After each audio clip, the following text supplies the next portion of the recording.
The Salvation Army is making headlines today, but not for its Christmas kettle campaign.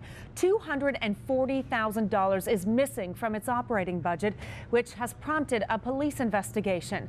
Reporter Melissa Lamb is live outside the Salvation Army this morning with details on how this all came to light. Melissa. Well, Annette, this is a busy time of the year for the Salvation Army. They just launched their kettle campaign on November 16th. So this is their big fundraising initiative, which will last right until Christmas Eve. Now, police are investigating this incident. They're looking into fraud. Now, no charges have been laid. Yesterday, though, the executive director, who's been here for more than 8 years, Perry Rowe, was fired. The news was very shocking to many people, but many say this won't stop them from donating to the cause. That's unfortunate, but I don't think the brand should be tarnished. I'm still going to give, and it's unfortunate that you hear about these kind of stories all the time. It's not good to take from a charity, obviously. So no, I think people will continue to give. Now, the Salvation did dismiss the fact that maybe this money could have been a lapse in their accounting. They dismissed that and said, no, this was definitely not the case. Annette? All right, Melissa Lamb reporting live outside the Salvation Army for us today. Thanks, Melissa. 2 people are facing charges after counterfeit money and stolen property were seized from a Gatineau home. Police discovered equipment used to make fake money at a home on St. Alexandra last Friday. Police add property stolen during several robberies was also discovered. The investigation continues.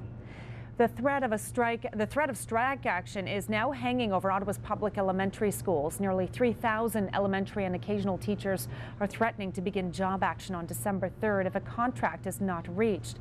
The union says teachers will still be in the classroom, but the job action could include arriving to school late and refusing to do administrative and supervision work. High school teachers started job action 2 weeks ago.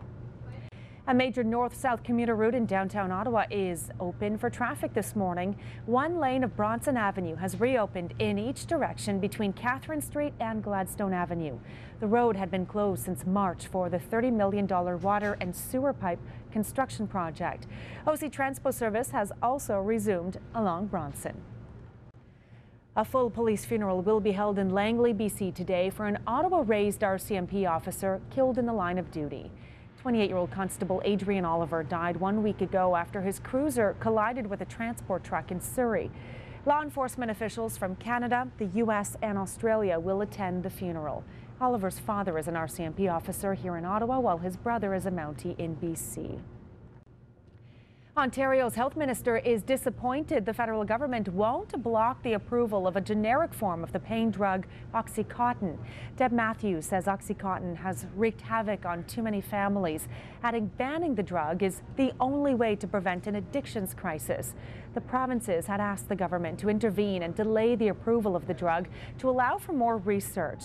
But Health Minister Leona Glukuk says drugs are approved or rejected on a scientific basis, and she can't delay approval of generic Oxy.